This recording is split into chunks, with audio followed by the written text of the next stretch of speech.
In this scenario, I've installed two Win servers from scratch. Now, I've installed the Win servers, but we have not yet configured the Win servers. So first of all, let's take a look at the Wins console, which is in your admin tools, and then Wins. And you may encounter this error message when you open up the Wins console. If that's the case, all you have to do is right-click and All Tasks and start the service. So once the service is started, you should see a green arrow, and this should be the console you see. So first of all, for server status, it can give you some statistics. You can update every certain number of minutes the stats. You can right-click the server and choose to display those statistics. And you can right-click the server. There's a lot of things we can do here. We can verify database consistency or ID consistency. This is some pretty heavy-duty scavenging of the database, so to speak. It's going to go in there and make sure that everything is up to date with correct ownership and everything. So this is something you would do in the off-peak hours. You can start replication with partners if you have multiple Win servers. You can back up the Wins database and specify where you want to back up the Wins database. You can, of course, start and stop the service.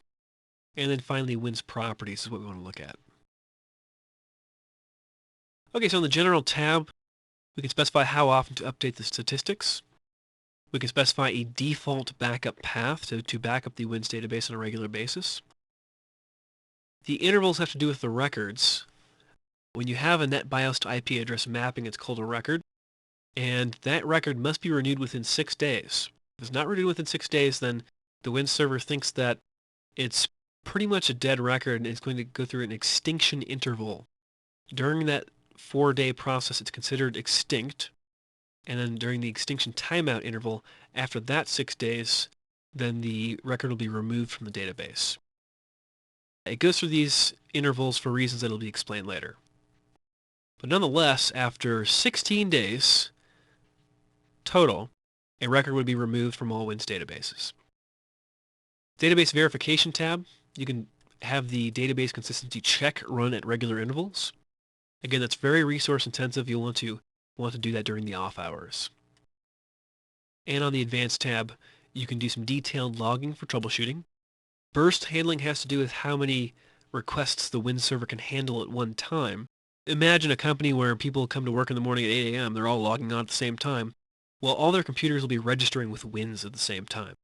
So we'll have this big burst of registration traffic to the Win server, and you could specify to use burst handling.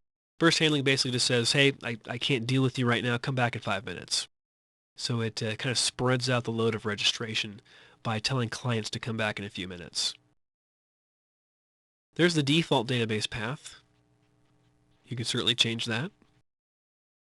And that would be basically all of our Win server properties. Now under the Win server, you're going to have active registrations. Active registrations would be all your records. So you would have to right-click and choose to display records. And we also have replication partners.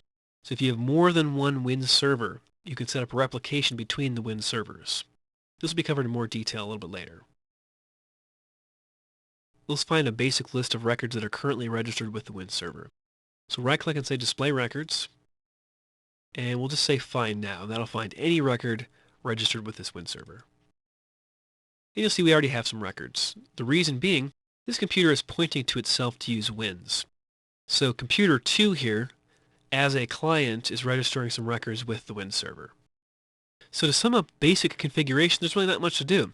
You point your clients to the Win server for registration, to register records. If you have more than one Win server, you'll want to replicate between them. And that's really about it. You can choose to back up the database on a regular basis, do some checking of the database itself to make sure it's up to date and consistent, and that's about it.